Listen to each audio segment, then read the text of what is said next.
Just to remind that all of this is coming about because of the, shall we say, the resolve of the Kaduna state government, as stated at the recent forum, to ensure the uninterrupted education of its children, of its young people, amidst the knowledge that up to 200,000 less children actually enrolled. Going back to what Mazi has just said, that these people probably are going to other areas. And we've been speaking about what are the issues.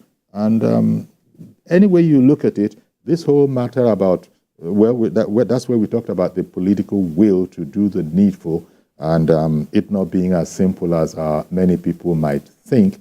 But it then becomes, how sustainable is this, our gentle, gingerly handling this problem because of the reasons that you gentlemen have stated, particularly Tony, that there are far and wide implications.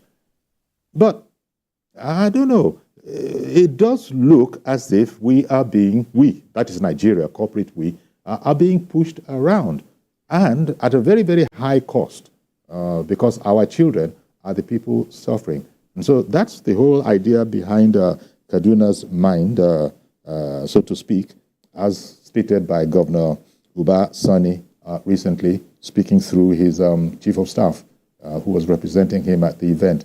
So we have a big problem on our hands. And Tony, Dennis, there are other problems. This is not going to be cheap. I think you mentioned it. Schools have to be fenced. Task forces have to be equipped. Are you going to are you going to board them for increased security? Can we afford all of that?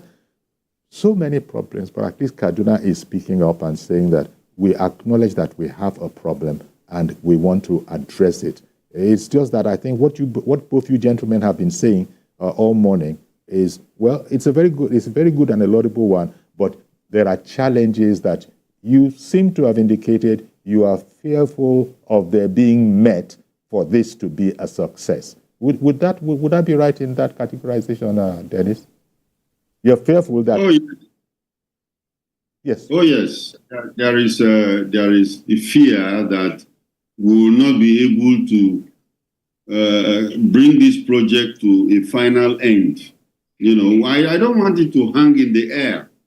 When we start a project, we should be able to follow it properly and then execute it to a success. But like we earlier discussed, there are a lot of things to be done. There are a lot of things to be done. And none of them easy. None of them easy. It's not easy at all. Now you said 359 schools are going to be congregated. How many are we going to get? How many of them are going to be put in the different places?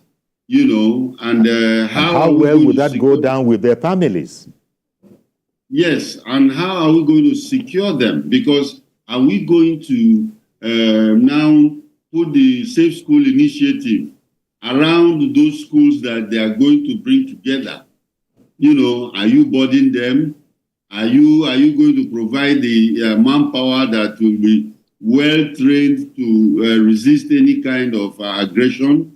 And I will come back to the political will issue now. So what are we doing? Because you see, we cannot be running haphazardly. It has to be systematic, where we have to put these things in place and make sure that we are actually following it to the end. Because, like I said, we don't want political statements.